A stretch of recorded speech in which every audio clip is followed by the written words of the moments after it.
कि यदि आप आदरणीय श्रद्धेय मुरारी बापू जी से किसी भी बात में सहमत है तो मैं भी आपके साथ हूँ, असहमत है तो भी मैं आपके साथ में हूँ।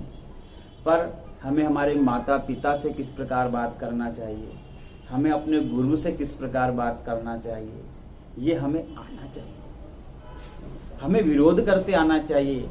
माता पिता गुरु यदि ऐसा लगता है हमें कि उन्होंने गलती की है तो अवश्य आप उस गलती का विरोध करें, पर उनका साथ ना छोड़ें। क्योंकि माता पिता बच्चे का कभी साथ नहीं छोड़ते, उनका बुरा कभी नहीं सोचते। नमस्कार साथियों, आज मैं जिस विषय पे आप लोगों से बात करूंगा वो बहुत ही गंभीर है और वीडियो बनाने से पहले मैं खुद विचार करता रहा कि इस विषय में मुझे कुछ बोलना चाहिए या नहीं बोलना चाहिए। फिर मुझे याद आई भीष्म पितामह की कि द्रौपदी का चीरहरण हो रहा था और भीष्म पितामह चुपचाप बैठे रहे थे, जिसके कारण उनको तीरों की सजा मिली। तो मुझे ऐसा लगा कि मैं मौन व्रत न रखूं और जिस गंभीर विषय में आपसे बात करने वाला हूं उसकी मैं पहले भूमिका बना दूं। मकान की छत भरने से पहले उसमें तराफे लगाए जाते हैं कि छत अच्छी भरा जाए। इसलिए मैं छोटे छोटे 2-3 प्रसंग आपको सुनाऊंगा, फिर बाद में जो गंभीर विषय मैं आपको बताऊंगा, फिर आप स्वयं निर्णय करें कि सही क्या है और गलत क्या है। क्योंकि एकदम विषय को प्रस्तुत करने से व्यक्तियों के मन में बहुत सारी बातें, वह अपनी बुद्धि, अपनी कल्पना, अपनी अभिप्रेरणा मन में लगा लेते हैं, जिससे जो सही मुक्ति बोध होना है वो नहीं हो पाता। इसलिए थोड़ी सी भूमिका बनाऊंगा 2-3 प्रसंगों के माध्यम से, और मेरी भूमिका केवल इतनी है, गिलहरी के समान। राम सेतु जब बन रहा था, वानर लोग सब राम सेतु बनाने में लगे थे। एक छोटी सी गिलहरी भी मुंह में रेती भर करके समुद्र में डाले जा रही थी। तब सभी ने कहा कि गिलहरी, तुम्हारे इस छोटे से योगदान में क्या फर्क आएगा? राम सेतु तो तुम्हारे इस कण कण डालने से बनना नहीं है, फिर तुम क्यों व्यर्थ मेहनत कर रही हो? तब गिलहरी ने बहुत अच्छी बात कही कि मैं जानती हूं कि मैं गिलहरी हूं और मेरे मुंह में रेती भी कितनी सी आती है, पत्थर भी कितने से आते हैं। समुद्र में डालने से राम सेतु में कोई फर्क पड़ने वाला नहीं है। फिर भी मैं अपनी भूमिका निभा रही हूं, मैं अपना रोल अदा कर रही हूं कि इस राम सेतु में मैंने कुछ योगदान नहीं किया। ऐसा मैं आत्मग्लानि से नहीं सहना चाहती। मैं अपनी उस आत्मग्लानि से बचना चाहती हूँ। इसी प्रकार आप सभी विद्वानों के बीच में, महापुरुषों के बीच में मैं जो भी कुछ कहने जा रहा हूँ, जो बालक कह तोतरी बाता, अर्थात बालक जैसे तोतली बाता बोलता है, कुछ समझ में नहीं आता है, और कुछ क्या बोलता है वो भी समझ में नहीं आता है, क्या चाहता है वो भी समझ में नहीं आता, फिर भी माता पिता को वो बातें आनंदित करती हैं। उसी प्रकार आप मेरे वक्तव्य को लें और मैं जो भावनाएं व्यक्त करना चाहता हूं उस मनोभाव को समझे, मनोदशा को समझने का प्रयास करें। और मैं आपको कोई निर्णय करने का नहीं बोलूंगा, मैं आपको सही गलत करने का निर्णय नहीं बोलूंगा। मैं केवल इतना बोलूंगा कि आप अपने भक्ति के तराजू पे, भावनाओं के तराजू पे जो विषय है उसको केवल तोलें, फिर आपको क्या लगता है वो आप समझें। केवल मैं अपना विचार व्यक्त करना चाहता हूं। किसी भी परिस्थिति में 3 चीजों प्रमुख अहम भूमिका निभाती हैं: काल, कर्म और विधाता। जब कोई परिस्थिति उत्पन्न होती है तो 3 चीजें विशेष महत्व रखती हैं। पहली है काल यानी समय, कर्म प्रारब्ध के कर्म और वर्तमान के कर्म, और दूसरा विधाता जो प्रभु की इच्छा हो, यही वही जो राम रचि राखा, को करे तर्क बड़ा हुई साकार। अर्थात तीनों, किसी भी बात में काल, कर्म और विधाता का महत्वपूर्ण योगदान रहता है। अब उस विषय में हम कैकेयी जी का प्रसंग लें, कैकेयी माता का प्रसंग लें। कैकेयी माता राम को बहुत स्नेह करती थी, दुलार करती थी, और 14 वर्ष का वनवास भी उन्हें मिला। अब 14 वर्ष का वनवास जब मिला उसके बाद उन्हें बहुत दुख हुआ अब जब राम भगवान से मिली उन्होंने कहा कि राम मुझे क्षमा कर देना। तब रामायण में प्रसंग आता है भरत मिलाप के समय कि भगवान राम ने कहा कि माता आपका कोई दोष नहीं है, इसमें काल कर्म और विधाता ही महत्वपूर्ण भूमिका निभाते हैं। ये जो कुछ भी हुआ है ये काल कर्म और विधाता के कहने पर ही हुआ है, उनके अनुसार ही हुआ है। और भरत जी जानते हैं कि 14 वर्ष का वनवास मेरी माता के कारण भगवान राम को मिला, फिर भी भरत जी ने माता कैकेयी का अपमान नहीं किया। हाँ, घर में नहीं गए, उनसे बात नहीं करी, गुस्सा करा, पर माता कैकेयी का अपमान नहीं करा। क्यों नहीं करा? क्योंकि भरत जी ने कहा कि मैं यदि माता कैकेयी का अपमान करूंगा तो राम भगवान मेरे को क्षमा नहीं करेंगे और मैं नजरों से गिर जाऊंगा। दूसरा प्रसंग आता है नारद जी विश्वामित्र का। नारद जी का भी मोह दूर करने के लिए भगवान ने उनको भी विश्व मोहिनी के दर्शन कराए। विश्वामित्र जी के जीवन में भी प्रसंग आता है कि वो भी अपनी साधना से भटक गए। और एक कथा प्रसंग आता है भागवत जी का, जिसमें राजा परीक्षित कलयुग को छोड़ देते हैं और कलयुग कहता है प्रभु मुझे कुछ जगह रहने के लिए दे दो, आपका पूरा पृथ्वी मंडल आपका है, मैं कहाँ रहूंगा, कुछ जगह दे दो, मैं वहां रहूंगा। तब राजा परीक्षित ने क्या कहा? द्यूतम पाना स्त्रिय सूना यत्रा धर्मश्च चतुर्विधः। जहां जुआ खेला जाता हो, जहां मदिरा पान की जाती हो, जहां स्त्री गमन किया जाता हो, जहां हिंसा होती हो, वहां पे आप वास करो। तब कलयुग ने सोचा कि राजा परीक्षित जो है ना जुआ खेलते हैं, ना दारू पीते हैं, ना स्त्री का संग करते हैं, ना हिंसा करते हैं, फिर इन पे मेरा प्रभाव कैसे पड़े? जब तक इन पे मेरा प्रभाव नहीं पड़ेगा तब तक मेरा राज प्रारंभ होने वाला नहीं, कलयुग युग पूरी तरह से आने वाला नहीं। कहते हैं कलयुग ने वापस प्रार्थना करी और कहा कि प्रभु जगह छोटी, कुछ और जगह बढ़ा दीजिए। तब कहा कि जाओ, सोने में भी तुम्हारा वास होगा, स्वर्ण में भी तुम्हारा वास होगा। और कलयुग सभी को पता है प्रसंग कि राजा के मुकुट में जाकर के कली का वास हुआ। उस कली के प्रभाव के कारण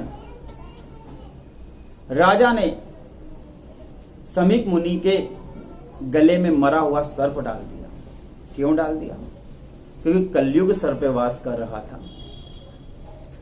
और श्रृंगी ऋषि ने श्राप भी दिया। तब समीक मुनि ने कहा कि देखो, थोड़ी सी गलती के लिए राजा श्राप के योग्य नहीं था, जो तुमने श्राप दे दिया इस श्राप के योग्य राजा नहीं था, तुमने बहुत बड़ी गलत काम किया है। जाओ उनसे कहना कि वे अपनी मुक्ति का उपाय 7 दिन में कर ले। अब ये प्रसंग मैंने सुनाए हैं वर्तमान में प्रचलित मोरारी बापू, जो कि आदरणीय है, पूजनीय है, श्रद्धेय है, मेरे आदर्श हैं, प्रेरणा स्रोत हैं, उनके विषय में कि उन्होंने अपनी व्यासपीठ से कुछ भाव अभिव्यक्ति जो कथा में करनी थी वो कुछ गलत कर दी। शब्दों का तालमेल वो भूल गए और हर कोई उन पे दोषारोपण करने लगा। वीडियो आप सभी को मालूम है। और मैं अपने चैनल पे जो बापू का करुण रस, जो रोता हुआ एक संत रो रहा है, वो वीडियो डालना नहीं चाहता, इसलिए मैं उसको यहाँ पे एडिटिंग नहीं करूंगा। पर एक संत रो रहा है और हर कोई दोषारोपण कर रहा है। रावण को केवल राम मार सकते थे और मेघनाथ को केवल लक्ष्मण जी मार सकते थे। जिन्होंने निंद्रा का त्याग किया हो, जो वैराग्य पूर्ण हो लक्ष्मण जी, ऐसा व्यक्ति ही इंद्रजीत को मार सकता है, मेघनाथ को मार सकता है। ठीक वैसे ही आदरणीय, श्रद्धेय, पूजनीय मेरे प्रेरणा स्तोत्र मुरारी बापू जी के संदर्भ में हर कोई उन पर दोषारोपण कर रहा है। जिन्होंने जीवन में कभी एक बार भी रामायण नहीं पढ़ी, जिन्होंने कभी, उनके घर पे भी शायद ही रामायण होगी और किसी क्या विद्वान क्या हो भी तो कोई बुरी बात नहीं, पर देखिए वो हमारे बड़े हैं, वो हमारे ज्येष्ठ हैं, वो हमारे श्रेष्ठ हैं। उनके लिए ठीक है, गलती हुई नहीं हुई, क्या हुई, ये एक अलग विषय है। पर यदि बड़े गलती भी करते हैं, बच्चों को लगता है कि माता पिता ने ये गलती कर दी, गुरु ने ये गलती कर दी, तो माता पिता गलती करें, गुरु गलती करे, तो बच्चे उसका मुस्कुरा के जवाब देते हैं, मुस्कुरा के उस समस्या को बताते हैं, उंगली नहीं उठाते, उनका अपमान नहीं करते, उनके स्वाभिमान को ठेस नहीं पहुंचाते। और आजकल हम लोग क्या कर रहे हैं, जिन्होंने अपना सारा जीवन राम कथा में व्यतीत कर दिया, जिन्होंने कितनी कथाएं करी, और भारत में क्या पूरे विश्व में कोई दो राय नहीं इस विषय में कि विश्व में रामचरितमानस जो ग्रंथ है, दिव्य, जो भगवत स्वरूप है, जो भगवान का स्वरूप है, उनको जानने वाला, उस ग्रंथ का मर्मज्ञ, राम भगवान को समझने वाला मोरारी बापू जैसा संसार में कोई नहीं है, उनके आगे कोई नहीं है। ऐसे व्यक्ति के समय यदि उनकी व्यासपीठ से कोई गलत शब्द निकल गए, वो अपनी भाव अभिव्यक्ति में कुछ भावनाओं में बह गए और कुछ गलत शब्द निकल गए, तो गलतियां सबसे होती है। जो गलतियां ना करे वो भगवान होता है, और जब अवतार लेते तो भगवान भी कुछ गलतियां कर देते। तो गलतियां होना मनुष्य का स्वाभाविक कर्म है, गलतियों का पुतला है। इसीलिए आप सभी जनमानस से, राम रसिक बंधुओं से मेरी करबद्ध प्रार्थना है कि यदि आप मुरारी बापू जी से सहमत हैं तो मैं आपके साथ हूं, यदि आप असहमत हैं तो भी मैं आपके साथ हूं। और अभी तो उन्होंने एक वीडियो में साधुवाद निवेदन करते हुए क्षमा प्रार्थना मांगी और कहा कि मेरी आंखें नहीं रो रही हैं, मेरी आत्मा रो रही है, और समाज में वैमनस्य हो, विवाद हो, ऐसा मैं नहीं चाहता। और उन्होंने क्षमा मांगी, उस संत की आंखों में आंसू आए, क्षमा प्रार्थना मांगी। तो मैं ये कहना चाहता हूं कि यदि आप आदरणीय श्रद्धेय मुरारी बापू जी से किसी भी बात में सहमत है तो मैं भी आपके साथ हूं, असहमत है तो भी मैं आपके साथ में हूं। पर हमें हमारे माता पिता से किस प्रकार बात करना चाहिए, हमें अपने गुरु से किस प्रकार बात करना चाहिए, ये हमें आना चाहिए। हमें विरोध करते आना चाहिए। माता पिता गुरु, यदि ऐसा लगता है हमें कि उन्होंने गलती की है तो अवश्य आप उस गलती का विरोध करें, पर उनका साथ ना छोड़ें, क्योंकि माता पिता बच्चे का कभी साथ नहीं छोड़ते, उनका बुरा कभी नहीं सोचते। इसीलिए सभी श्रद्धालु भक्तों से, भगवत प्रेमियों से, जो भगवान के रसिक हैं, जो कथाओं से आनंदित होते हैं, उन सभी से मेरी करबद्ध प्रार्थना है कि हम अपने विरोध का तरीका बदलें। और बापूजी ने वैसे भी कहा है कि आप मुझसे संवाद करें। और देखिए, क्षमा पड़न को चाहिए छोटन को। हालांकि बापूजी बड़े हैं, बड़ा हृदय रख के, हो सकता है कि उस समय, उस क्षण उनके सर पे, जैसे राजा परीक्षित के सर पे कलयुग आकर बैठ गया था, हो सकता है उस समय कली आके बैठ गया हो। हालांकि इस बात से तो मैं भी नाराज हूं कि बापू काली शाल ओढ़े रहते, क्योंकि काला कलर तो कलयुग का होता है। तो हम कुछ भी भावना अपने मन में बना करके उस विषय बिंदु से सोचे कि जैसा राजा परीक्षित के साथ हुआ, जैसा केकई के साथ हुआ। केकई की मति किसने खराब करी थी? रामायण में आता है सरस्वती जी ने, देवताओं का काम बनाने के लिए। तो हो सकता है कि बापू जी के जब वो व्यासपीठ पे बैठे हों तो कोई काल, कोई कर्म, कोई विधाता के कारण वो ऐसे शब्द कहे गए हों। इसका निर्णय आप करें। वे हमारे पूजनीय हैं, आदरणीय हैं, थे, हैं और हमेशा रहेंगे। और एक बार आप उनके मुख से श्री राम कथा सुने, आपको बड़ा आनंदित होगा। एक गलती के लिए आप उस गलती को ध्यान न दें। यदि मैंने वीडियो में कुछ गलत किया हो तो मैं आप सभी से क्षमा प्रार्थी हूँ, आप लोग मुझे क्षमा करें। पर मैं चाहता था कि मैं अपने भाव अभिव्यक्ति आप लोगों के सामने करूँ। आप अपनी किसी भी निर्णय के लिए स्वतंत्र हैं। ऐसा जरूरी नहीं कि आप मेरी बात को मानें, नहीं, आप आपका अनुभव, आपकी बौद्धिक क्षमता से आप निर्णय करें। पर वे हमारे माता पिता गुरु के तुल्य हैं, उनको हमें आदर देना ही चाहिए। यदि आपने अभी तक चैनल को सब्सक्राइब नहीं किया हो तो कृपया करके करें।